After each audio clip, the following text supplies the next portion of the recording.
Hello दोस्तों, मैं Praveen sir एक बार फिर से ब्राइट कोचिंग के यूट्यूब चैनल पर आपका स्वागत है। सभी लोग जल्दी से जुड़ जाएं, बस क्लास शुरू होने ही वाली है। काफ़ी लोग जुड़ चुके हैं। आदर्श शुक्ला, संदीप यादव, नमस्ते, खुश रहो संदीप, रजनीश यादव, बसंत कुमार, अर्जित, इरफान अहमद, जय हिंद इरफान, नीरज कुमार, निर्भय, शिवम सिंह, काफ़ी लोग जुड़ चुके हैं।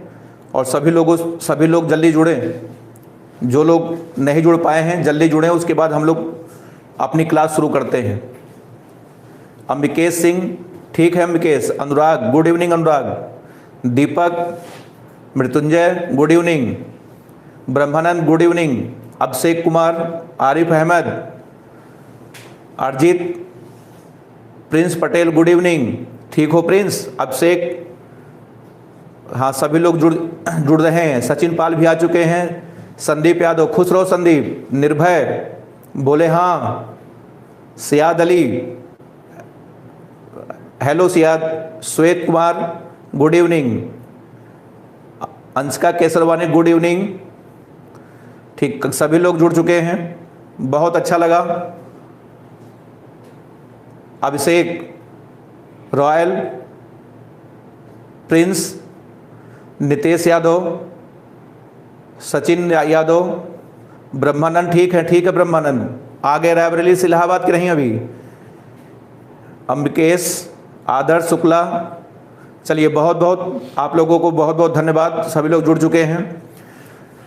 तो चलिए अब हम लोग शुरू करते हैं। देखें, कल हम लोगों ने प्रकाशिकी खंड हमने शुरू किया था और हमने आपको बताया था कि प्रकाशिकी में दो पार्ट होते हैं। एक आपका होता है किरण प्रकाशिकी और दूसरा आपका होता है तरंग प्रकाशिकी। कल हमने आपको बताया था और उसकी पहली यूनिट हम लोगों ने किरण प्रकाशिकी शुरू किया था। ठीक, और किरण प्रकाशिकी आपका जो टॉपिक है बहुत ही महत्वपूर्ण टॉपिक है। ये आपका क्लास 12 के बच्चों के लिए भी है, IRT पॉलिटेक्निक के लिए, NDA, air force, navy, XY group, सभी कोर्सेज में ये आपके सिलेबस में रखा गया है। तो किरण प्रकाशिकी में हमने आपको बताया था कि कई सारे टॉपिक है, परावर्तन है, अपवर्तन है, उसके बाद लेंस प्रिज्म है, लेंस है, मानव नेत्र है, उसके बाद फिर आपका प्रकाशिकी यंत्र, मानव नेत्र, ये सब है। जिसमें से हम लोगों ने परावर्तन अभी नहीं शुरू किया था, क्योंकि परावर्तन भी पढ़ाएंगे, लास्ट में पढ़ा देंगे आपको। परावर्तन अब की बार जो 30% सिलेबस 12 का कम हुआ उसमें से हटा दिया गया है, इसीलिए हम लोगों ने सबसे पहला टॉपिक शुरू किया था प्रकाश का अपवर्तन। ठीक, रिफ्रैक्शन ऑफ लाइट, ये अध्याय हमने शुरू किया था। और कल हमने आपको केवल और केवल प्रकाश के बारे में केवल परिचय करवाया था, बस प्रकाश की परिभाषा बताई थी और प्रकाश के बारे में हमने आपको करीब 9-10 छोटे मोटे हल्के फुल्के पॉइंट हमने आपको बताए थे। ठीक है, जैसे हमने आपसे सबसे पहले कहा था, प्रकाश की परिभाषा हमने बोली थी, प्रकाश एक ऊर्जा है जो हमारे आंख की रेटिना को उत्तेजित करके वस्तु का आभास कराता है। उसके बाद फिर हमने आपसे बोला था कि प्रकाश विद्युत चुम्बकीय तरंग भी है जिसकी ऊर्जा hν होती है। ठीक, फिर उसके बाद हमने विद्युत चुम्बकीय तरंगे बताया था। तरंग का कॉन्सेप्ट हमने आपको बताया था। तरंग का अर्थ हमने आपको बहुत ही शार्ट, बहुत ही आसान शब्दों में समझाया था कि बिना किसी के हटे, बिना किसी माध्यम के कणों के हटे अगर ऊर्जा एक स्थान से दूसरे स्थान तक चली जाए, इसी का नाम होता है तरंग। फिर हमने कहा था तरंग दो प्रकार की होती, एक होती है यांत्रिक तरंग, दूसरी होती है आपकी विद्युत चुम्बकीय तरंग। फिर विद्युत चुम्बकीय तरंगों को करीब 7 प्रकार की हुई थी, जिसमें से दृश्य प्रकाश हमारे आंखों पर दृष्टि संवेदना उत्पन्न करता है, मतलब हमें केवल दृश्य प्रकाश ही दिखता है। उसकी तरंगदैर्घ्य होती है 4000 से 7800 एंगस्ट्रॉम, कल हमने आपको बताया था। उसके बाद बहुत सारी छोटी मोटी बातें कई हमने बताई थी कि जैसे प्रकाश को चलने के लिए माध्यम की आवश्यकता नहीं होती, प्रकाश निर्वात से भी होकर चल सकता है। फिर हमने आपको एक नई जानकारी बताई थी कि प्रकाश ठोस, द्रव, गैस तीनों माध्यमों से गुजर सकता है और इसी के आधार पर पदार्थ को 3 वर्गों में बांटा गया था, पारदर्शी, अपारदर्शी, पारभासक। कल हम, जैसा कि आपके पास उसका PDF या नोट्स वगैरह जो ठीक है आप नोट किए होंगे, आपके पास होगा। फिर हमने बताया था प्रकाश की चाल अलग अलग माध्यम में अलग अलग होती है। ठीक है, फिर हमने बताया था कि प्रकाश की चाल सबसे ज्यादा होती है हवा या निर्वात में। ठीक, और सबसे कम होती है हीरे में, और उससे भी कम होती है टाइटेनियम डाइऑक्साइड में।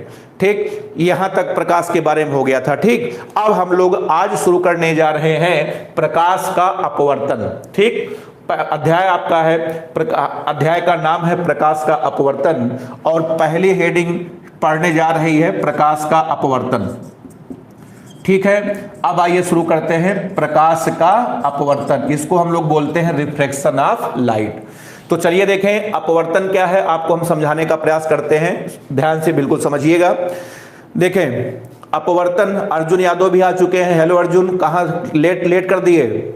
शाश्वत, जय हिंद शाश्वत। अनुराग इस समय जनरेटर पे डांस कर रहे हैं कि नहीं? नहीं अनुराग, अभी जनरेटर लॉकडाउन है, अभी लॉकडाउन जब खुलेगा तब फिर जनरेटर पर डांस होगा। इरफान, हाँ, संदीप कुमार भी आ चुके हैं। अभिषेक यादव, पवन पाल, हिमांशु, कैसे हो? Good evening. संदीप कुमार बोले हाँ, अभी बोल रहे हैं इस पर। आकाश यादव, सुजीत, महेश, आदर्श, अनिल, ठीक है, अशोक कुमार, सतवंत यादव, हेलो सतवंत, ठीक हो? पवन, आरिफ। चलिए आइए अब देखते हैं प्रकाश का अपवर्तन। तो देखें ये जो अपवर्तन है, ये प्रकाश की एक बहुत ही छोटी सी घटना है, मतलब बहुत छोटी सी घटना को कहते हैं प्रकाश का अपवर्तन। अभी जब हम आपको अपवर्तन की परिभाषा बताएंगे तो आपको लगेगा बहुत छोटी सी बात थी कि खोदा पहाड़ निकली चूहिया वाली बात होगी। बहुत छोटी सी बात को हम लोग कहते हैं प्रकाश का अपवर्तन। मतलब अपवर्तन प्रकाश की एक बहुत ही छोटी सी घटना है। ठीक, क्या घटना है आपको हम एक एग्जाम्पल के माध्यम से समझाने का प्रयास करते हैं। देखें, जैसे एक छोटा सा एग्जाम्पल हम लेते हैं कि जैसे मान लिया ये देखें, एक आप बाल्टी ले ले, बाल्टी में देखें पानी भरा है, बाल्टी है, बाल्टी में पानी भरा है। ठीक, अब आप इसमें बाल्टी में एक पेन ले लें या पेंसिल ले लें या कोई छड़ ले लें, किसी को डुबा दें। ये देखें, ये हमने मान लिया कोई छड़ है, ठीक है, इसको हमने पानी में क्या कर दिया? डुबा दिया। अब आप एक काम करिए, अब आप ऊपर से ध्यान दीजिएगा, अब आप जब ऊपर से जितना छड़ पानी में डूबा है, जितना छड़ पानी में डूबा है, अब आप ऊपर से उस छड़ को देखिए तो आपको छड़, ठीक है, सीधा नहीं बल्कि आपको छड़ सीधा नहीं बल्कि कुछ ऐसे तिरछा दिखाई देगा। हमको विश्वास है कि आप लोग इस घटना को काफी लोग देख चुके होंगे। जो लोग ना देखे हो आज ही जाकर के देख सकते हैं। ठीक है, ऐसा आपको नजर आएगा कि जितना छड़ पानी में डूबा है उतना छड़ आपको सीधा नहीं बल्कि कुछ तिरछा दिखाई देगा। इसका ये मतलब हुआ, अब आप देखिएगा यहां पर आपका हवा है और बताए नीचे क्या है? पानी है, पानी। ठीक है, इसका यह मतलब हुआ कि जब प्रकाश की किरण देखिए हमारे मुंह से किरण निकल रहा है। हमने बताया था प्रकाश की प्रकृति द्वैती होती है, दोहरी प्रकृति का होता है। कुछ घटनाओं में प्रकाश तरंग के रूप में पेश आता है और कुछ घटनाओं में प्रकाश कण के रूप में पेश आता है। हमने कल बताया था, चूंकि हम लोग अभी अपवर्तन पढ़ रहे हैं, ठीक है, तो अपवर्तन में हम लोग प्रकाश को क्या बोलेंगे? किरण तरंग का ही रूप है। किरण के समूह को क्या बोलते हैं? तरंग बोलते हैं। इसलिए किरण में तरंग में कोई कंफ्यूजन ना हो, कई सारे किरण का जो समूह होगा वही आपका तरंग कहलाएगा। तो हमारे मुंह से क्या निकला? प्रकाश ऊर्जा है, ऊर्जा नहीं निकला। हमने क्या निकला? कण, किरण निकला, किरण। तो देखें, अगर आपको छड़ तिरछा दिखाई दी, इसका यह मतलब है कि जब प्रकाश की किरण, ठीक, ये देखिए ऊपर का माध्यम आपका हवा था, नीचे का माध्यम क्या है? पानी है। इसका मतलब जब प्रकाश की किरण हवा से पानी में गई है तो सीधे ना जाकर के बल्कि अपने पथ से विचलित हो गई है। अगर ये किरण सीधे गई होती तो छड़ हमें एकदम सीधा दिखाई देता। चूंकि छड़ हमें तिरछा दिखाई दे रहा है, इसका मतलब है कि जब प्रकाश की किरण हवा से पानी में गई है तो सीधे ना जाकर के बल्कि अपने पथ से विचलित हो गई है, अपने रास्ते से हट गई है, अपने मार्ग से भ्रमित हो गई है। बस इसी घटना का नाम है अपवर्तन। तो देख, अब आप समझ सकते हैं कि कितनी छोटी सी घटना है प्रकाश का अपवर्तन। मतलब क्या निष्कर्ष सामने आया कि जब प्रकाश की किरण जब प्रकाश की किरण एक माध्यम से दूसरे माध्यम में प्रवेश करती है तो अपने पथ से विचलित हो जाती है, अपने रास्ते से हट जाती है या अपने मार्ग से भ्रमित हो जाती है। बस इसी घटना का नाम है प्रकाश का अपवर्तन। तो आप समझ सकते हैं कितनी छोटी सी घटना प्रकाश का अपवर्तन है। ठीक है, अपवर्तन क्या है कि जब वे एक माध्यम से दूसरे में जाती हैं तो अपने पथ से विचलित हो जाती हैं। बस इसी घटना का नाम है प्रकाश का अपवर्तन। अगर आप इसको बहुत ही आसान भाषा में बोलना चाहते हैं तो आप कह सकते हैं कि प्रकाश की किरण का एक माध्यम से दूसरे माध्यम में जाने पर अपने पथ से विचलित हो जाना ही प्रकाश का अपवर्तन है। अब बताइए, अपवर्तन बताओ, समझ में आया? मतलब रास्ते से हट जाना ही प्रकाश का अपवर्तन है। तो जब प्रकाश की किरण एक माध्यम से दूसरे माध्यम में प्रवेश करती है तो अपने पथ से विचलित हो जाती है, हट जाती है, भ्रमित हो जाती है। इसी घटना का नाम है प्रकाश का अपवर्तन। तो बताइए अपवर्तन क्या है? अपवर्तन घटना है, घटना का नाम है। इस घटना में क्या होता है? कुछ खास नहीं, बहुत छोटी सी बात होती है। ठीक है, कि जब प्रकाश की किरण एक माध्यम से दूसरे माध्यम में प्रवेश करती है तो वह अपने पथ से विचलित हो जाती है। अब आइए इसकी परिभाषा आपको हम लिख करके बताते हैं, एकदम शुद्ध परिभाषा देखें। अपवर्तन की परिभाषा देखें, मैं लिख रहा हूं कि जब प्रकाश की किरण एक पारदर्शी माध्यम से, जब प्रकाश की किरण एक पारदर्शी माध्यम से, अब आप ये मत पूछना कि पारदर्शी माध्यम क्या होता है। कल हमने आपको पारदर्शी माध्यम की परिभाषा बताई थी कि ऐसा माध्यम जिसमें प्रकाश पूरी तरीके से गुजर जाए उसी का नाम होता है पारदर्शी माध्यम। याद आया? तो जब प्रकाश की किरण एक पारदर्शी माध्यम से दूसरे पारदर्शी माध्यम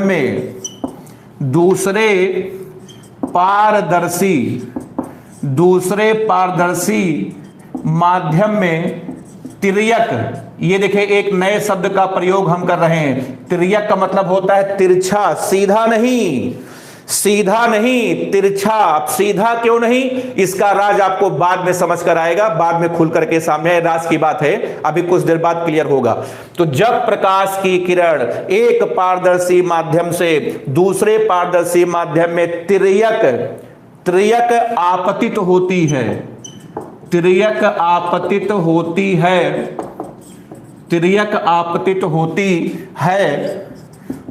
वह अपने पथ से विचलित हो जाती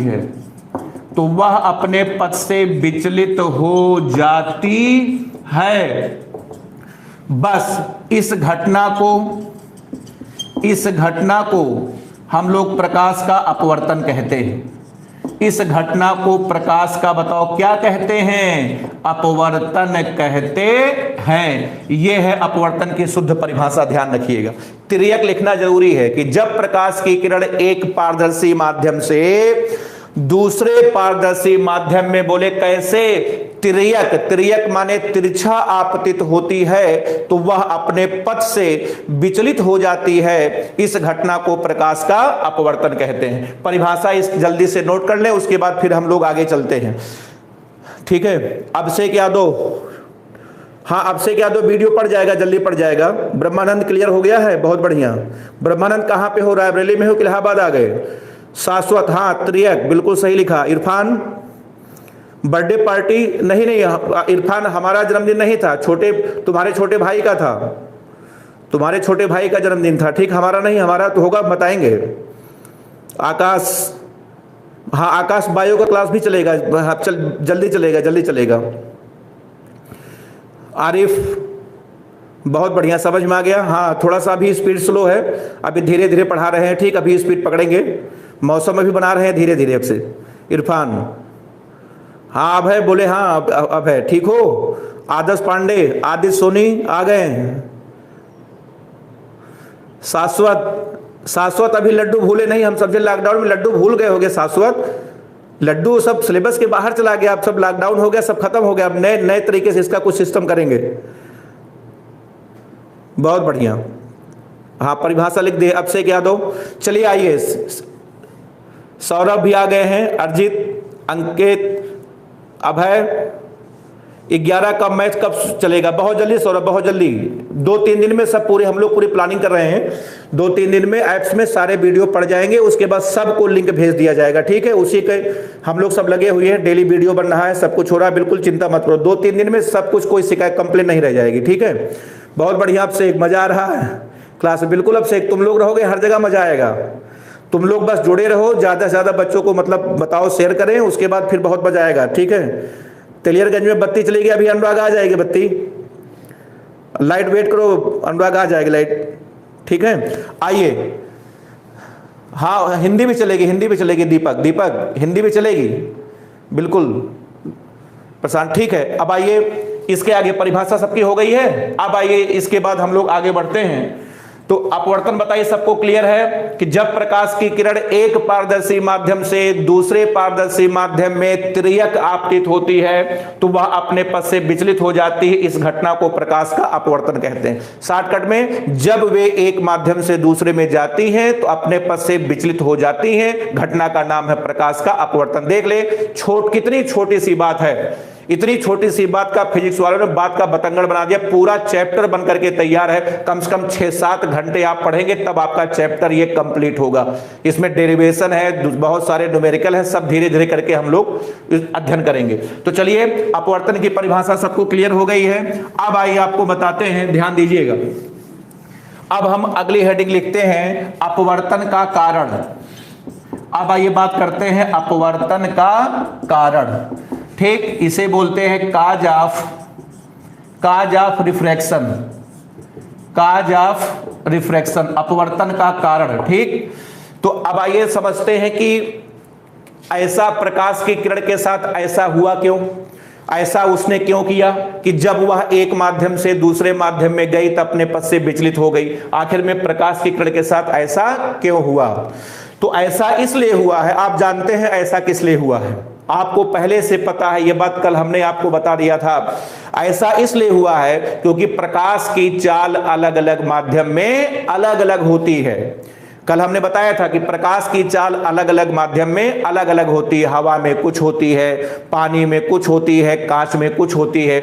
इसीलिए जब प्रकाश की किरण एक माध्यम से दूसरे में जाती है तो वह अपने पथ से विचलित हो जाती है, ठीक।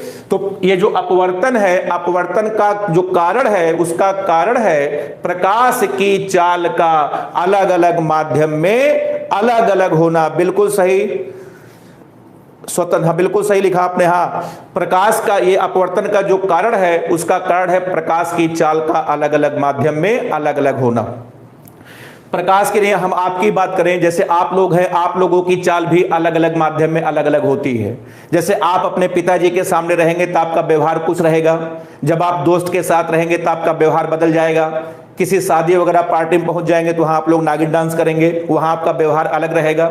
तो जब आप, ये घटना आपके साथ भी होती है, जब आप भी एक माध्यम से दूसरे माध्यम में जाते हैं, आप लोग क्लास में बैठे रहते हैं, कितने शरीफ बनकर बैठे रहते हैं, कितने अच्छे ढंग से बैठे रहते हैं, लेकिन ये जब आप कहीं पार्टी वगैरह में जाते हैं तो आपका व्यवहार बदल जाता है, वहां पर नाचने गाने लगते हैं। तो आप भी जब एक माध्यम से दूसरे माध्यम में जाते हैं तो आपकी चाल भी, आप भी अपने पथ से विचलित हो जाते हैं। तो जैसा आपके साथ होता है, ठीक है, जैसा आपके साथ होता है उसी प्रकार प्रकाश की किरण के साथ हो रहा है। तो अब एक लाइन में, हाँ इसमें सुयान सिंह ने लिखा है कि अलग अलग चाल क्यों होती है, ठीक है, क्योंकि अब जो माध्यम होते हैं, कोई माध्यम ज्यादा सघन होता है, कोई माध्यम विरल होता है। माध्यम की प्रकृति की वजह से, माध्यम की प्रकृति की वजह से जो है प्रकाश की, हम आपको पूरा क्लियर करके समझाते हैं। सुनिए, देखिए बात क्या है, हम आपको बताते हैं, ध्यान से बिल्कुल समझिएगा, ठीक है। अब चूंकि किसी कमेंट कर दिया आपने तो हम आपको समझा दे रहे हैं, ध्यान दीजिएगा। देखिए बात यह है, समझना ध्यान से। जैसे मान लिया, सुनिएगा, ये कोई माध्यम है, बहुत आगे समझिएगा, ठीक है, बहुत महत्वपूर्ण कंसेप्ट। ये मान लिया कोई माध्यम है, ठीक, ये देखिए कोई माध्यम है, कुछ भी हो सकता है। ये मान लिया पानी है, कांच है, हीरा है, कुछ भी पारदर्शी माध्यम है, क्लियर है? ये कोई पारदर्शी माध्यम है। अब आप सुनिएगा, ठीक? चलिए अब देखें, ये प्रकाश की किरण आ रही थी, आई। अब बताओ, मान लिया यहां पर हवा है, तो हवा में प्रकाश की चाल होती है 3 × 10⁸ मीटर बटे सेकंड, आपको पता है। अब सुनिए, ये प्रकाश की किरण किसी माध्यम के अंदर प्रवेश की। अब इस माध्यम में आपको पता है, माध्यम के अंदर अणु है, परमाणु है, इसके अंदर अणु है, परमाणु है, और आपको पता है परमाणु है तो परमाणु के अंदर नाभिक होगा। क्लियर? नाभिक के चारों तरफ बताओ वृत्ताकार कक्षा में इलेक्ट्रॉन बताओ चक्कर लगा रहे होंगे कि नहीं? तो सुनिए, तो जब ये प्रकाश की किरण जब माध्यम में प्रवेश की, तो अगर इसके सामने जब कक्षा के इलेक्ट्रॉन पड़ जाते हैं, ध्यान दीजिएगा, अगर इस प्रकाश की किरण के सामने बताओ क्या, परमाणु के अंदर वृत्ताकार कक्षा में जो चक्कर लगा रहे थे, वो जब इसके सामने इलेक्ट्रॉन पड़ जाते हैं, तो इलेक्ट्रॉन प्रकाश की कुछ ऊर्जा का अवशोषण कर लेते हैं, और जब इलेक्ट्रॉन प्रकाश की ऊर्जा का अवशोषण कर लेगा, तो इलेक्ट्रॉन के दोलन का कंपन बढ़ जाएगा, इलेक्ट्रॉन का कंपन बढ़ जाएगा। और चूंकि प्रकाश की ऊर्जा का अवशोषण हो चुका है, इसीलिए अब आगे जब आगे प्रकाश जाएगा, तो उसकी चाल अपने आप क्या हो जाएगी? कम हो जाएगी। अब जैसे आपने भी कमेंट किया कि चाल अलग अलग माध्यम में अलग अलग क्यों होती है, तो इसका आंसर है कि जितने भी माध्यम होते हैं, कोई सघन होता है, कोई विरल होता है, किसी में अणुओं परमाणुओं की संख्या ज्यादा होती है, किसी में अणुओं परमाणुओं की संख्या कम होती है। तो जिसमें अणुओं परमाणुओं की संख्या कम होगी, जिसमें अणुओं परमाणुओं की संख्या कम होगी, वह इलेक्ट्रॉन की कम ऊर्जा को अवशोषित करेगा, और जब इलेक्ट्रॉन की कम ऊर्जा को अवशोषित करेगा, तो उसमें प्रकाश की चाल थोड़ा कम होगी, और जिसमें अणु परमाणु की संख्या ज्यादा होगी, उसमें प्रकाश की ऊर्जा ज्यादा अवशोषित होगी, उसमें प्रकाश की चाल में कमी ज्यादा आएगी। तो बताइए कंसेप्ट क्लियर हुआ कि नहीं क्लियर हुआ? इसीलिए प्रकाश की चाल अलग अलग माध्यम में अलग अलग होती है। बताते नहीं हम, लेकिन चूंकि आपने पूछ लिया इसलिए हमने पूरी व्याख्या खुल करके कर दी। तो चलिए अब आप बताइए अपवर्तन का कारण। एक लाइन में लिख रहा हूं, यहां पे लिख रहा हूं कि प्रकाश की चाल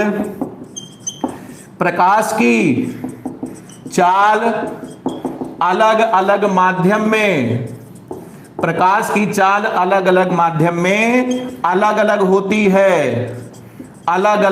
है, यही आपके साथ भी होता है। सभी छात्रों की चाल भी अलग अलग माध्यम में अलग अलग होती है। यही कारण है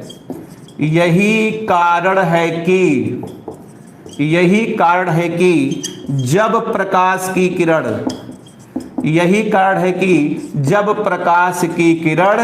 एक माध्यम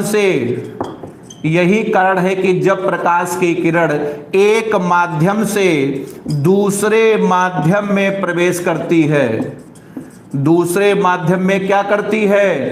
प्रवेश करती है, तो वह अपने पथ से विचलित हो जाती है, तो चलिए अपवर्तन का कारण हमने बहुत ही बड़े में लिख दिया। अगर आप एक लाइन में लिखना चाहें तो आप लिखेंगे सीधी बात, अपवर्तन का कारण प्रकाश की चाल का अलग अलग माध्यम में अलग अलग होना है। बताइए क्लियर है कंसेप्ट यहां तक? इसके बाद इसको नोट कर लें, तब उसके बाद हम लोग कार्यक्रम आगे बढ़ाते हैं। सभी लोग इसको जल्दी से नोट कर लें, उसके बाद फिर आपको हम आगे बताते हैं। तो 2 बातें हमने आपको बताई। हाँ आदर्श शुक्ला, प्रकाश की चाल अलग अलग माध्यम में अलग अलग होती है, बिल्कुल सही लिखा। निशांत हो गया। अब से एक दुबे, फिजिक्स का हाईएस्ट स्कोर, हाँ फिजिक्स का एक लड़के का 98 नंबर था, सुबह के बैच में था 12th में। हाँ फिजिक्स में 98 था उसका लड़के का। दीपक नाम था। इरफान, हाँ इरफान, मौसम बन रहा है बिल्कुल। सौरभ हो गया, बिल्कुल ठीक, बहुत बढ़िया। अब से एक ठीक हो गया। आगे चलते हैं। आरिफ सर लाइट की, हाँ आरिफ, उसके विचलित होने की दिशा निश्चित होती, अभी बताते हैं, नोट में अभी बताते हैं, नोट में अभी हम क्लियर करते हैं। ठीक है, भाभी जी का फोन आ गया, किस नंबर पे आया था? शुभम, हाँ बोले, शिव, हाँ शिव आप बोले, हाँ बोल रहे हैं। आकाश हो गया, ठीक है, ठीक, बिल्कुल बिल्कुल, बस शुरू कर रहे हैं। ब्रह्मानंद, पवन, बालो, हाँ हाँ पवन, बायो भी चलेगी। दीपक गुड इवनिंग, दीपक आ गए। चलिए महेश स्मार्टफोन पर, ठीक ठीक, बहुत बढ़िया बहुत बढ़िया, ठीक है। चलिए आगे चलते हैं। तो दो बातें हमने आपको बताई, एक तो हमने आपको बताया अपवर्तन की परिभाषा, उसके बाद दूसरा हमने आपको बताया अपवर्तन का कारण। अब आइए एक एक करके देखते हैं। चलिए देखें, अब नोट करके बात करते हैं। नोट में सबसे पहला पॉइंट देखें, ठीक, सबसे पहला पॉइंट आपका ये है, देखें जो माध्यम होता है, माध्यम इसको हम लोग बोलते हैं मीडियम। माध्यम को हम लोग अंग्रेजी में क्या बोलते हैं? मीडियम। अब देखिए माध्यम को दो वर्गों में विभाजित किया गया है। एक माध्यम का मतलब पारदर्शी माध्यम की बात हो रही भाई, ध्यान रखिएगा। माध्यम का मतलब कौन सा माध्यम? पारदर्शी माध्यम, ट्रांसपेरेंट, ठीक है। किस माध्यम की बात हो रही है? पारदर्शी माध्यम की बात हो रही है, क्योंकि प्रकाश को गुजरना है ना, तो प्रकाश जिस माध्यम से गुजर जाता है उसको पारदर्शी माध्यम कहते हैं। तो देखें ये जो पारदर्शी माध्यम होता है ये दो प्रकार का होता है। एक आपका होता है विरल, एक आपका होता है विरल, और उसके बाद अगला आपका होता है सघन। विरल को हम लोग बोलते हैं रेयरर, विरल को क्या बोलते हैं? विरल को बोलते हैं रेयरर, और सघन को हम लोग बोलते हैं डेंसर। अब देखें विरल की जो पहचान होती है, विरल की पहचान होती है इसमें जो माध्यम के कण होते हैं, कण आपके दूर दूर होते हैं। विरल की पहचान है कि माध्यम के कण दूर दूर होते हैं, और सघन की पहचान है इसमें माध्यम के कण पास पास होते हैं। ये है विरल और सघन की पहचान। इसमें हम लोग दो माध्यम का इस्तेमाल करेंगे। विरल की पहचान है इसमें माध्यम के कण दूर दूर होंगे, और सघन की पहचान है कि इसमें माध्यम के कण पास पास होंगे, ठीक। अच्छा अब देखिए सबसे जरूरी बात यह है कि ना तो अकेला विरल होता है, ना तो अकेला सघन होता है। ना अकेला विरल होगा, ना अकेला सघन होगा, ये दोनों हमेशा एक दूसरे के सापेक्ष होते हैं। मतलब अकेला विरल नहीं होता, अकेला सघन नहीं होता। ये जो विरल और सघन का चक्कर है ये हमेशा एक दूसरे के सापेक्ष होते हैं। जैसे क्लास में सभी छात्र बैठे हैं, मैंने आपसे बोला कि ये छात्र जो कोने में बैठे हैं ये पढ़ने में बहुत तेज हैं, तो बताइए ये पढ़ने में अगर बहुत तेज है तो किसके सापेक्ष तेज हैं? इसका मतलब उसी क्लास के कमजोर छात्रों के सापेक्ष में बात कर रहा हूं। तो मैं ये पूरा आपसे थोड़ी बोलूंगा कि ये छात्र कमजोर छात्र की तुलना में बहुत तेज है, नहीं, मैंने बोला ये छात्र पढ़ने में बहुत तेज है, इसका मतलब कमजोर के सापेक्ष। फिर हमने बोला एक छात्र पढ़ने में बहुत कमजोर है, किसके सापेक्ष? तेज छात्र के सापेक्ष। तो वैसे यहां पर भी ये जो विरल और सघन है, ना अकेला कभी विरल होगा, ना अकेला कभी, बिल्कुल बिल्कुल ठीक है। सतवंत यादव बिल्कुल सही लिखा, हम साथ साथ हैं, सघन विरल बहुत सही लिखा है, हम साथ साथ हैं, ठीक है, ठीक। इसका मतलब ना तो अकेला विरल होगा, ना तो अकेला सघन होगा, जब भी होंगे दोनों एक दूसरे के सापेक्ष होंगे। तो मैं यहां पर साफ साफ लिख दे रहा हूं, ध्यान रखना, विरल तथा सघन, विरल तथा सघन सदैव, विरल तथा सघन सदैव एक दूसरे के सापेक्ष होते हैं। विरल तथा सघन सदैव एक दूसरे के सापेक्ष होते हैं। अब बताइए माध्यम बताओ, सबको समझ में आ गया? पारदर्शी माध्यम को दो वर्गों में बांटा गया है, एक विरल एक सघन। विरल की पहचान जिसमें कण दूर दूर, सघन की पहचान जिसमें कण पास पास, क्लियर है। और उसके बाद विरल तथा सघन सदैव एक दूसरे के सापेक्ष होते हैं। जैसे आपसे कभी कोई ये नहीं पूछेगा कि बताओ पानी विरल है कि सघन, ये क्वेश्चन कभी आपसे कोई नहीं पूछेगा, पानी विरल है कि सघन है, बल्कि आपसे ये पूछा जाएगा कि बताओ पानी हवा से क्या है, ये क्वेश्चन आपसे पूछा जाएगा, पानी हवा से क्या है। अब आपका आंसर होगा सघन। आपसे कभी कोई नहीं पूछेगा बताओ कांच सघन है कि बिरल है, ये कभी नहीं पूछा जाएगा। आपसे पूछेंगे बताओ कांच पानी से क्या है, तो आप बोलेंगे कांच पानी से है सघन। बताइए नोट में पहला पॉइंट आपका बताओ क्लियर हो गया, ठीक है, पहला पॉइंट आपका हो गया, ठीक है। अब आइए देखें इसके बाद पॉइंट नंबर 2, देखें दूसरा पॉइंट। ऐसे छोटे छोटे बहुत सारी बातें हैं, एक एक करके आप बिल्कुल समझते चलिएगा, ठीक। अब देखें दूसरा पॉइंट, दूसरा पॉइंट ये है, देखिएगा ध्यान से। जैसे मान लिया ये कोई पहला माध्यम है, ये आपका दूसरा माध्यम है, ये पहला पारदर्शी माध्यम है, ये आपका दूसरा पारदर्शी माध्यम है। ये देखें एक प्रकाश की किरण आ रही है, ये देखिए किरण आ रही है, ये देखिए किरण आई, ठीक। ये देखिए प्रकाश की किरण है, किरण को हम लोग तीर के माध्यम से व्यक्त करते हैं। तो ये देखिए प्रकाश की किरण आपकी आ गई। अब जब ये एक माध्यम से दूसरे माध्यम में जाएगी तो जाहिर सी बात है अपने पथ से विचलित हो जाएगी, सीधे नहीं जाएगी। अगर ये सीधे चली जाएगी आपका अध्याय इसी समय खत्म हो जाएगा। अभी हमने आपको बताया कि जब एक माध्यम से दूसरे माध्यम में जाती है तो वह अपने पथ से विचलित हो जाती है। इसका मतलब ये देखें यह अपने पथ से बताओ क्या हो गई, ये देखें हमने मान लिया विचलित हो गई, ठीक। कहीं भी आप इसको भगा दें, ठीक है, इधर भगा सकते हैं, इधर भगा सकते हैं, किधर भगाना है अभी थोड़ी देर बाद आपको क्लियर मैं कर दूंगा, ठीक है। अभी समझाने के लिए आप कहीं भगा सकते हैं। अच्छा अब आप देखें प्रकाश की किरण एक माध्यम से दूसरे माध्यम में गई, अपने पथ से विचलित हो गई। अब आइए ये पता किया जाए कि प्रकाश की किरण का क्या क्या बदला और क्या क्या नहीं बदला। बहुत सारी ऐसी चीजें होंगी कि उसकी बदल गई होंगी और बहुत सारी ऐसी चीजें होंगी हो सकता ना बदली हो, ठीक है।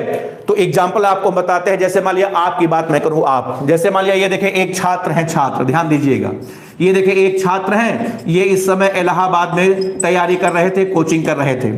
अब इनका इलाहाबाद में ठीक है मूड नहीं लग रहा, मूड नहीं बन रहा है, माहौल नहीं बना पा रहे हैं। अब ये चले गए कोचिंग करने के लिए दिल्ली, ठीक है, बड़े शहर में महानगर में दिल्ली पहुंच गए, दिल्ली। अब देखें छात्र बताएं एक माध्यम से दूसरे माध्यम में गए कि नहीं गए। अब जब ये छात्र दिल्ली पहुंच जाएंगे तो इनका काफी कुछ बदल जाएगा। देखें ये इनकी भाषा बदल जाएगी, इनका रहने का ढंग बदल जाएगा, इनका बातचीत करने का तौर तरीका बदल जाएगा, ठीक है, वगैरह वगैरह, खाने पीने का तरीका बदल जाएगा, वगैरह वगैरह। बहुत सारी बातें बताओ छात्र की बताओ बदल जाएंगे कि नहीं बदल जाएंगे। क्लियर है, भाषा बदलेगी, रहने का ढंग, खाने का ढंग, बातचीत करने का तौर तरीका वगैरह वगैरह, ऐसी बहुत सारी बातें हैं जो छात्र की बदल जाएंगी। तो क्या सुनिए, दो चीज नहीं बदलेगा, ध्यान दीजिएगा। छात्र का दो चीज कभी परिवर्तित नहीं होगा। एक तो छात्र का संस्कार नहीं बदलेगा, ध्यान दीजिएगा, घर वालों ने छात्र को जो संस्कार दिए हैं संस्कार कभी परिवर्तित नहीं होगा। अगर छात्र इलाहाबाद में बदतमीज थे तो वहां जाने के बाद भी बदतमीज रहेंगे, क्योंकि बदतमीजी संस्कार है, उनका संस्कार में बसा हुआ है। अगर ये इलाहाबाद में ईमानदार थे तो वहां भी ईमानदार रहेंगे। एक तो संस्कार नहीं बदलेगा, दूसरा छात्र का रंग नहीं बदलेगा, रंग नहीं बदलेगा, ठीक है। हल्का फुल्का असर पड़ता है तो पानी का प्रभाव होता है कि थोड़ा गोरे हो गए, सांवले हो गए, तो उसकी बात मैं नहीं कर रहा हूं। ये कभी नहीं होगा गोरे थे काले हो गए, काले थे गोरे हो गए। अब आप बताइए जब छात्र एक माध्यम से दूसरे माध्यम में गए हैं तो छात्र की काफी कुछ बातें बदल गई, दो चीज नहीं बदला। बताइए क्या क्या। एक तो छात्र के अंदर का इंसान नहीं बदलेगा, अर्थात छात्र का संस्कार नहीं बदलेगा, और दूसरा छात्र का रंग नहीं बदलेगा। सेम यही घटना प्रकाश की किरण के साथ होती है। अब सुनिए, जब प्रकाश की किरण एक माध्यम से दूसरे माध्यम में जाती है तो उसका सब कुछ बदल जाता है, दो चीज नहीं बदलता। पूछो क्या क्या। एक तो संस्कार नहीं बदलेगा, एक तो संस्कार, संस्कार का मतलब होता है आवृत्ति भाई, संस्कार का मतलब आवृत्ति नहीं बदलेगी, और अगर आवृत्ति नहीं बदलेगी तो उसका रंग भी नहीं बदलेगा। तो इसको ध्यान से बिल्कुल समझिएगा, ये दो चीजें कभी भी परिवर्तित नहीं होंगी, बाकी इनके अलावा सब कुछ बदल जाएगा। तो बताइए अपवर्तन की घटना में क्या क्या नहीं बदलता। दो चीज नहीं बदलेगा, बताओ क्या क्या। एक तो आवृत्ति नहीं बदलेगी और दूसरा रंग नहीं बदलेगा। और क्या क्या बदलेगा अब मैं आपको बताता हूं, ध्यान से बिल्कुल समझिएगा। तो देखें दूसरे पॉइंट में मैं लिख रहा हूं कि अपवर्तन की घटना में, अपवर्तन की घटना में बदल जाता है, अपवर्तन की घटना में बदल जाता है। क्या क्या बदलता है सुनिए। सबसे पहले चाल बदल जाती है, चाल, ठीक है। उसके बाद बदल जाती है तरंग दैर्ध्य, ठीक। उसके बाद बदलता है आयाम। आयाम समझते हैं, आयाम मतलब होता है अधिकतम विस्थापन को कंपन का आयाम कहते हैं। देखिए आयाम जानते होंगे आप, देखिए प्रकाश तरंग के रूप में संचरित करता है तो कण, ये देखिए जितना विस्थापन इधर होता है, जितना विस्थापन इधर होता है, इसी अधिकतम विस्थापन को बताओ क्या कहते हैं, आयाम कहते हैं, आयाम कहते हैं, ठीक है। बताएं, क्लियर है। तो चलिए, चाल बदली, तरंग दैर्ध्य बदला, आयाम बदला, आयाम के बाद तीव्रता बदली, तीव्रता बदली, और तीव्रता बदलने के बाद ऊर्जा बदली। इतनी बातें बताओ क्या हो जाती हैं, बदल जाती हैं। बताइए, क्लियर है बात, समझ में बताओ आया कि नहीं, ठीक है, क्लियर है मामला। तो अपवर्तन की घटना में इतनी चीजें बदल जाती हैं, क्या, 5 बातें भाई बदल जाती हैं, ठीक। क्या क्या, एक चाल, उसके बाद तरंग दैर्ध्य, उसके बाद आयाम, उसके बाद तीव्रता, और तीव्रता के बाद ऊर्जा। इतनी बातें बदल जाती हैं। बताओ क्लियर है। हाँ भाई ब्रह्मानंद, हाँ मौसम बन रहा है, ब्रह्मांड बन चुका है, बन चुका है, ठीक है। हाँ बिल्कुल आदर्श, प्रकाश एक माध्यम से दूसरे माध्यम में जाती है तो अपनी दिशा बदल लेती है, बिल्कुल सही बात है, बिल्कुल सही परिभाषा है, ठीक है। निशान, हाँ दादाजी ठीक है, निशान बिल्कुल, दादाजी हाँ, मोदी की बुराई अभी भी करते हैं लगातार। दीपक, शुभम पाल, फेज नहीं बदला शुभम, अभी फेज के लिए हम लिख रहे हैं, ठीक है, फेज हम लिख रहे हैं अभी शुभम, अभी अगले पॉइंट में लिख रहे हैं, ठीक है। हाँ दिशा भी, हाँ आरिफ दिशा बता रहे हैं अभी नोट में चौथे पांचवें पॉइंट में आपको हम दिशा बताएंगे कि दिशा किधर विचलित होती है, ठीक है। इरफान दादाजी ठीक हैं, दादाजी हमेशा कांग्रेस की बात करते हैं। इरफान अभिषेक सही से ठीक है, thank you Abhishek, thank you. Vijay, हाँ विजय मास्क है, मास्क बगल में रखे हैं, मास्क लगाएंगे तो चेहरा थोड़ा सा दिखेगा नहीं, इसलिए मास्क नहीं लगाए हैं। हाँ नोट्स पीडीएफ पड़ जाएगा, सौरभ पीडीएफ पड़ जाएगा, पीडीएफ से अपना नोट्स कर लेना, नहीं तो स्क्रीनशॉट या नोट्स बनाते चलो, जो सही लगे जो है, ठीक है। तो चलिए, अपवर्तन की घटना में इतनी चीजें क्या हो जाती हैं, बदल जाती हैं, ठीक है। अब देखें उसके बाद पॉइंट नंबर देखें तीसरा, देखें तीसरे पॉइंट में अब मैं लिख रहा हूं कि अपवर्तन की घटना में, अपवर्तन की घटना में नहीं बदलता, अपवर्तन की घटना में नहीं बदलता। देखिए क्या क्या नहीं बदलता सुनिए। सबसे पहले आप दुनिया के किसी कोने में चले जाइए, आपका संस्कार नहीं बदलेगा, इसका मतलब आवृत्ति नहीं बदलेगी, और आवृत्ति जब नहीं बदलेगी तो उसका रंग भी नहीं बदलेगा, ठीक है। और सुनिए, आवृत्ति का संबंध कला से होता है, कला से, ठीक है। कला का मतलब होता है फेज, कला का मतलब होता है कि कणों की स्थिति, जब प्रकाश तरंग के रूप में चलता है तो उसमें सभी कण लगातार कंपन करते रहते हैं, उसी कणों की स्थिति का नाम होता है कला। तो याद रखिएगा, कला भी नहीं बदलती है, ये 3 चीजें नहीं बदलती, आवृत्ति, रंग और बताएं क्या, कला। तो अपवर्तन की घटना में 5 चीजें बदल जाती हैं जबकि 3 चीजें नहीं बदलती हैं, ठीक है। आप बताइए, इसमें किसी को कोई डाउट तो नहीं है? कोई डाउट हो तो आप बताएं, क्लियर है। हाँ बिल्कुल सही सौरभ, पोजीशन ऑफ मॉलिक्यूल, बिल्कुल सही आपने लिखा सौरभ, पोजीशन ऑफ मॉलिक्यूल, अणुओं की स्थिति को हम लोग क्या कहते हैं, कला कहते हैं, ठीक बिल्कुल। तो अब बताओ क्लियर हुआ ना। तो कितने पॉइंट हो गए आपके, 3 पॉइंट आपके हो गए, ठीक। चलिए चौथा पॉइंट अब आप देखें, ठीक है। चौथा पॉइंट देखें, अब चौथा पॉइंट आपका ये है, अब आखिर में प्रश्न ये पूछा जा रहा है, छोटा सा प्रश्न अब लोग हमसे ये पूछ रहे हैं कि बताइए, जब प्रकाश की किरण एक माध्यम से दूसरे माध्यम में गई तो उसकी आवृत्ति क्यों नहीं बदली, ठीक है। जैसे हमने तो आपको समझा दिया इस तरीके से कि भाई कि जब एक छात्र दिल्ली से इलाहाबाद से दिल्ली गया है तो उसका संस्कार नहीं बदलेगा। तो केवल समझने के लिए, आपको एग्जाम्पल समझाने के लिए बढ़िया था। अब कोई आपसे पूछे इसकी व्याख्या करके बताइए कि आखिर में जब प्रकाश की किरण एक माध्यम से दूसरे माध्यम में गई है, आखिर में उसकी आवृत्ति क्यों नहीं बदली है? क्या ऐसा हुआ कि उसकी आवृत्ति नहीं बदली? अब आपको हम इसका, ठीक है, डिटेल में समझाते हैं आवृत्ति क्यों नहीं बदली। ध्यान से समझिएगा। देखें, चलिए देखें, एक छोटा सा सूत्र है, V बराबर होता है N इंटू लेमडा। ये सूत्र करीब करीब आप सबको पता होगा।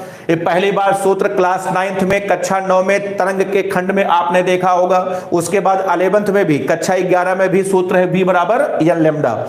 V आपको पता है V चाल है, उसके बाद N आवृत्ति है। N बताओ क्या है? आवृत्ति है। लेमडा आपका तरंग दैर्ध्य है। ये सूत्र करीब करीब आप सबको पता होगा, V बराबर N इंटू लेमडा।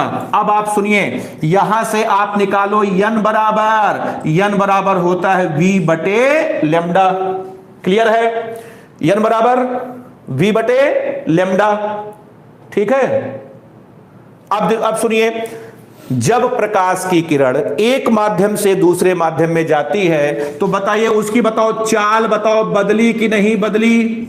चाल बदली? बोले हाँ, चाल बदली। और चाल बदलने के साथ साथ उसका तरंगदैर्ध्य भी बदला। क्लियर है? अभी हम आपको बताएं, जब प्रकाश की किरण एक माध्यम से दूसरे माध्यम में गई तो उसकी चाल बदली, और चाल बदलने के साथ उसका तरंगदैर्ध्य भी बदला। अब सुनिएगा, जिस अनुपात में चाल बदली उसी अनुपात में तरंगदैर्ध्य भी बदल गया, जिससे बदला बदला कट गया, जिससे बताओ आवृत्ति का मान क्या रहा? आवृत्ति का मान नियत रहा, नियत रहा।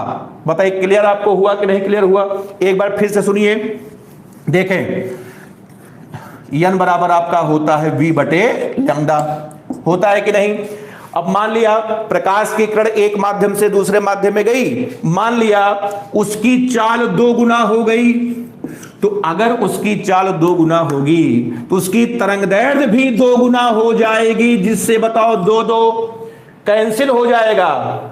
और जब कैंसिल हो जाएगा तो जिससे बताओ आवृत्ति का मान हमेशा नियत रहेगा। इसी वजह से बताओ प्रकाश की आवृत्ति नहीं बदलती है। बताओ कंसेप्ट क्लियर हुआ कि नहीं क्लियर हुआ?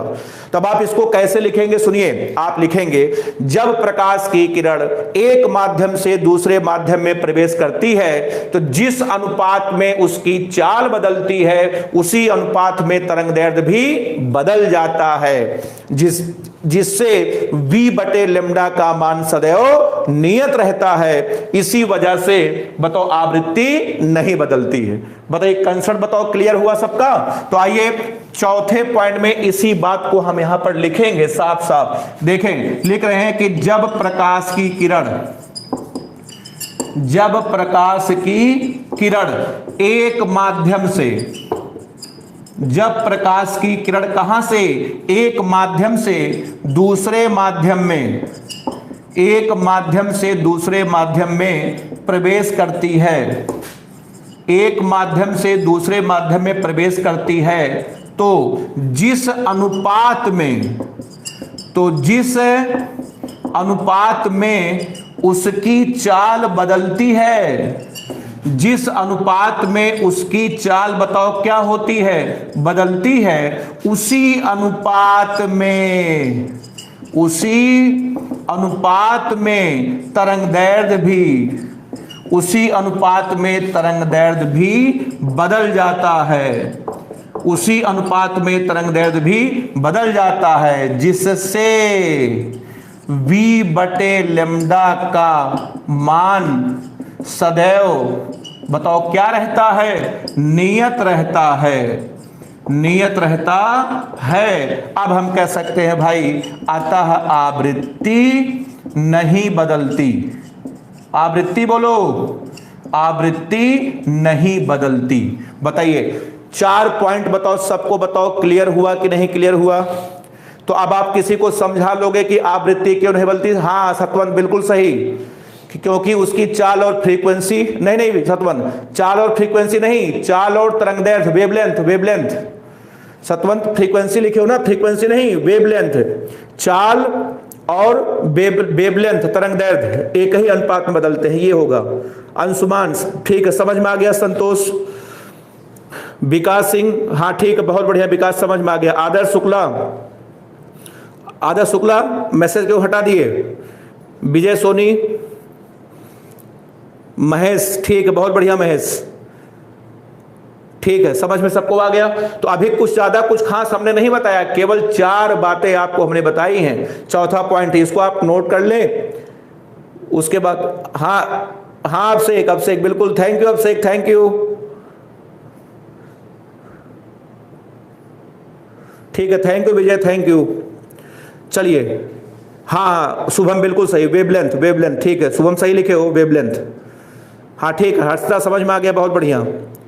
मनीष पाल, देवेंद्र प्रताप, ब्रह्मानंद, स्लो चल रहा है सर जी, हाँ ठीक हो जाएगा विवरण, ठीक हो जाएगा। मिथिलेश, हाँ मिथिलेश, थैंक यू मिथिलेश, बिल्कुल बिल्कुल, ठीक है। अब आइए देखें, इसके बाद पॉइंट नंबर देखें 5वां में नोट कर लिए। अब आइए देखें अगला पॉइंट। अब आइए जो अपवर्तन के जितने भी परिवार के सदस्य हैं, अब देखें 5वें पॉइंट में, अब आइए सबका नामकरण किया जाए, ठीक है। अब आइए परिवार के सभी सदस्यों से हम आपकी मुलाकात करवाते हैं कि अपवर्तन की घटना पढ़ते समय कि कितने लोगों के बारे में आपको जानकारी हासिल करनी पड़ेगी। आराम से बिल्कुल देखिएगा। ये देखें, हमने मान लिया पहला माध्यम है, ये देखें आपका दूसरा माध्यम है, ये देखें प्रकाश की किरण, ये देखें आ रही है, ये देखें प्रकाश की किरण देखें आ रही है, ये देखें आई। अब उसके बाद ध्यान से बिल्कुल सुनिएगा, जिस बिंदु पर प्रकाश की किरण टकराती है, ये देखें, ये परिवार के ये दादाजी हैं, दादाजी, इनका नाम है आपतन बिंदु। सबसे परिभाषा कुछ लिखाया नहीं जाएगा, बस आपको हम बता दे रहे हैं, आप सबका नाम पहचान ले बस, क्योंकि यह घटना पढ़ते समय इन सब की आवश्यकता होगी। जिस बिंदु पर प्रकाश की किरण टकराई है, यही परिवार के दादाजी हैं, और दादाजी को हम लोग लिखते हैं पी से, इनका नाम है आपतन बिंदु। नाम बोले, इनका नाम है आपतन बिंदु। अंग्रेजी में इनको बोलते हैं point of refraction, point of refraction. ये परिवार के दादाजी हैं। बताइए, मुलाकात आपकी इनसे हो गई।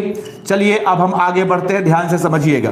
अब देखें, जब प्रकाश की किरण एक माध्यम से दूसरे माध्यम में जाएगी तो जाहिर सी बात है सीधे तो जाएगी नहीं, ये देखें अपने पथ से, ये देखें अपने पथ से, ये देखें विचलित हो गई।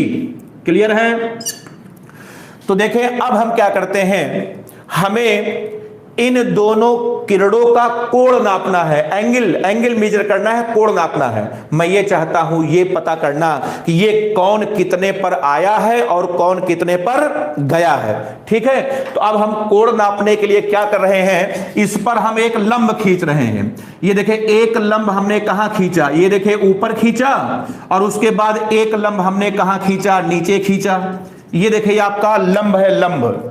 ठीक, अब चूंकि ये जो लंब है ये दोनों माध्यम में लंब है, दोनों ओर का लंब है। ये पहले माध्यम का भी लंब है और दूसरे माध्यम का भी लंब है, इसलिए इसको बोलते हैं अभिलंब। अभी का मतलब होता है दोनों ओर का, और इसको हम लोग लिखते हैं यन से, लिखते हैं यन से। यन का मतलब होता है ना, ये पिताजी हैं, परिवार के पिताजी हैं, पिताजी का नाम आपका है अभिलंब। इनको हम लोग क्या कहेंगे, ये आपके अभिलंब है, इसको अंग्रेजी में बोलते हैं नॉर्मल। क्या बोलते हैं, नॉर्मल। तो P क्या हो गया, P आपका हो गया आपतन बिंदु। उसके बाद ये क्या हो गया, ये आपका अभिलंब हो गया। अब सुनिए, जो किरण आई है, आने वाली का नाम आपतित किरण, आने वाली का नाम आपतित किरण है, ये आपतित किरण। ठीक, इसको हम लोग बोलते हैं इंसिडेंट, इंसिडेंट रे, इसको हम लोग बोलते हैं। और उसके बाद जो किरण बाहर निकली है इसको बोलते हैं इसको बोलते हैं अपवर्तित किरण।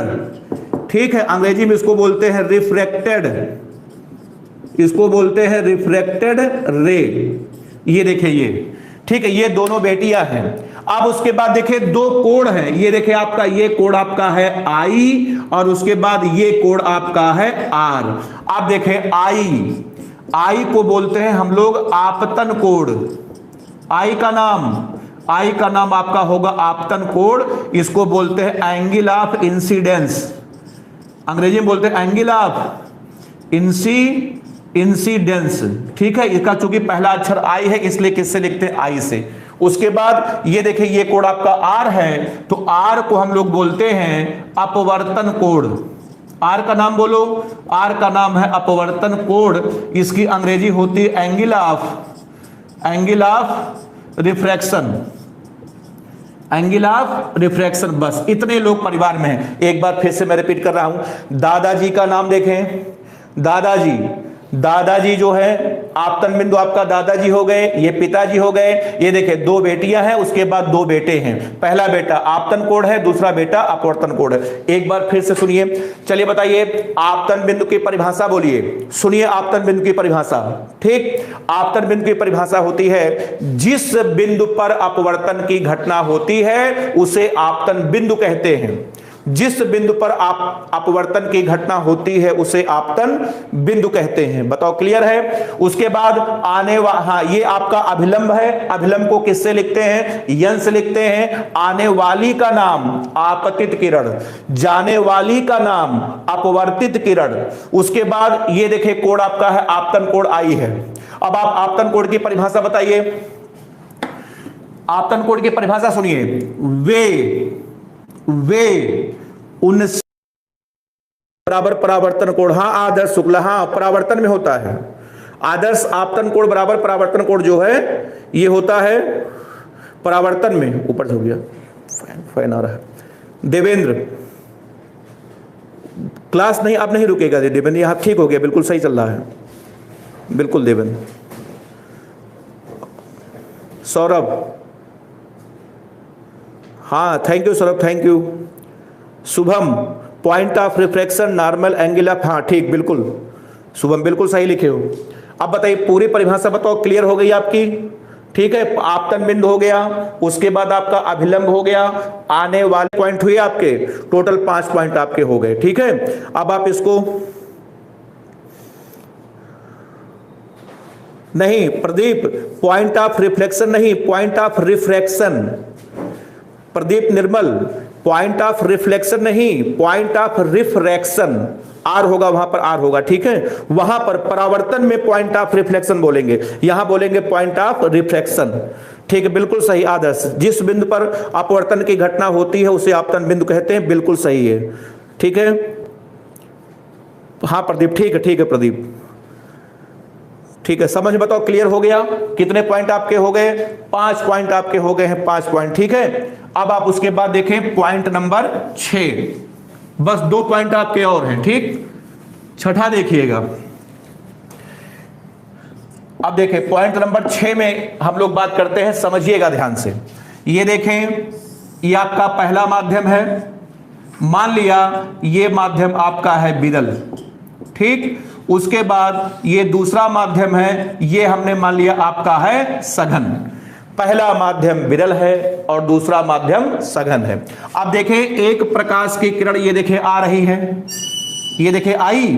अच्छा, अब उसके बाद हमने देखें यहां पर हमने खींचा, ये देखें लंब खींचा। अब चूंकि ये दोनों ओर लंब है इसलिए इसको हम लोग बोलेंगे अभिलंब। ठीक है, और अभिलंब इसको हम लोग लिखते हैं, बताओ किससे, यन से।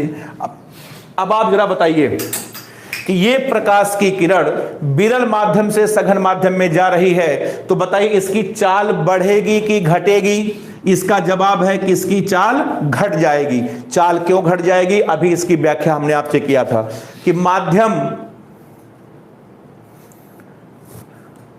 अभी हमने इसकी व्याख्या आपको आपके सामने किया था कि माध्यम जितना, ध्यान से सुनिएगा, माध्यम जितना सघन होगा उसमें अणुओं परमाणुओं की संख्या उतनी ज्यादा होगी, उतने ज्यादा उसमें इलेक्ट्रॉन होंगे और वो इलेक्ट्रॉन उतनी ही ज्यादा प्रकाश की ऊर्जा का अवशोषण कर लेंगे, जिसकी वजह से उसकी चाल उतनी ही कम हो जाएगी।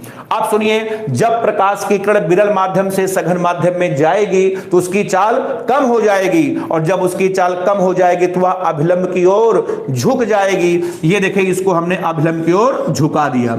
ये देखिए मान लिया इस माध्यम में चाल था V1, इस माध्यम में चाल था V2, ये कोण हमने मान लिया आपका I है, ये कोण हमने मान लिया आपका R है। तो बताइए इसकी चाल घट गई है। अब हम कह सकते हैं V2 का मान कम हो गया है V1 से और R का मान कम हो गया है किससे, बोलो I से। ये बात आपको समझ में बताओ आई कि नहीं आई? तो याद रखिएगा। हाँ शुभम बिल्कुल सही, V2 नहीं Shubham, V2 is less than होगा, शुभम सही कर लो, V2 is less than V1, V2 is less than V1, ठीक है Shubham, V2 is less than V1 होगा। तो क्या सीखा आपने? जब प्रकाश की किरण बताओ विरल माध्यम से सघन माध्यम में जाएगी तो उसकी चाल कम हो जाएगी, और जब उसकी चाल कम हो जाएगी तो वह बताओ अभिलंब की ओर बताओ क्या कर जाएगी, झुक जाएगी। तो देखें इसी बात को यहां पर हम लिखते हैं कि देखें क्या लिखेंगे, सुनिएगा ध्यान से। लिख रहे हैं जब प्रकाश की किरण बताओ कहां से, विरल से सघन में प्रवेश करती है, विरल से सघन में प्रवेश करती है तो वह अभिलंब की ओर तो उसकी चाल घट जाती है, और वह अभिलंब की ओर झुक जाती है, और वह अभिलंब की ओर झुक जाती है। ठीक है, अब आप जल्दी से इसको नोट कर लें या स्क्रीनशॉट ले लें, तब उसके बाद आपको पॉइंट नंबर हम 7 बताए। बस 1-2 पॉइंट बचा है, बस 1-2 पॉइंट के बाद पूरे चैप्टर में आपको सबसे मुलाकात हो जाएगी, सीधे उसके बाद हम लोग सूत्र पर आएंगे। ठीक है चलिए आप इसको नोट कर ले, कितने पॉइंट हो गए? 6 पॉइंट हो गए। तो आज के बाद कोई भी प्रकाश की किरण अगर विरल से सघन में जाए तो आप बिना सोचे विचारे उसको अभिलंब की ओर झुका देना। क्यों? क्योंकि झुकता कौन है? जिसके अंदर कमी होती है। हमेशा ध्यान रखिए, झुकेगा वही जिसके अंदर कमी होगी। अब इसकी चाल चूंकि कम हो गई है, इसीलिए बताओ यह अभिलंब की ओर झुक गई। हाँ आशीष पटेल बिल्कुल सही, V2 is less than V1। अब सही लिखा आशीष। प्रांशु अभिलंब की ओर झुक जाएगी, बिल्कुल सही, नोट कर ले। उसके बाद अगला पॉइंट देखें, अगला 6 पॉइंट आपके हो गए। उसके बाद देखें 7वां पॉइंट, 7वां जस्ट इसी का उल्टा देखें, 7वां देखें इसी का उल्टा है, समझिएगा ध्यान से। ये देखें आपका पहला माध्यम है, इसको हमने मान लिया सघन। ये देखें दूसरा माध्यम है, दूसरा माध्यम आपका विरल है। ये देखें एक प्रकाश किरण ये देखें आ रही है, आई। अब हमने क्या किया, इसका कोण नापने के लिए देखे हमने बताओ क्या खींच दिया, ये देखे हमने बताओ अभिलंब खींचा। अब आप जरा हमको बताओ अभिलंब को किससे लिखते हैं भाई? यन से लिखते हैं। अब आप बताइए ये प्रकाश की किरण बताओ सघन से विरल में जा रही है, आपकी बताओ इसकी चाल क्या होगी? आंसर बढ़ जाएगी, क्योंकि इसमें अणुओं परमाणुओं की संख्या कम होगी तो कम अवशोषित करेंगे। बताएं क्लियर है? हाँ बिल्कुल, हाँ फिजिक्स के बाद मैथ क्लास है, फिजिक्स के बाद मैथ क्लास है। देखें तो जब प्रकाश की किरण एक माध्यम से दूसरे माध्यम में प्रवेश करती है तो उसकी चाल बढ़ जाएगी, और जब उसकी चाल बढ़ जाएगी तो वह आपकी झुकेगी नहीं, बल्कि ये देखें अभिलंब से क्या की, ये देखें दूर भागी। ये देखें माना इसकी चाल V1 थी, इसकी चाल V2 है, ये कोण हमने मान लिया आपका I है, और ये कोण बताओ कितना है? R है। आपकी बताओ V2 का मान ज्यादा हो गया है V1 से, और R का मान ज्यादा हो गया बताओ किससे? I से। तो आपने क्या सीखा? आज के बाद कोई भी प्रकाश की किरण अगर सघन से विरल में जाती है तो आप बिना पूछे आछे उसको बताओ क्या कर देना? अभिलंब से दूर भगा देना। तो आइए इसी बात को हम लिखते हैं, जब प्रकाश की किरण सघन से विरल में प्रवेश करती है, सघन से विरल में प्रवेश करती है तो उसकी चाल करती है तो उसकी चाल घट जाती है, सॉरी उसकी चाल बढ़ जाती है। और जब चाल बढ़ जाती है तो वह, ठीक है, वह अभिलंब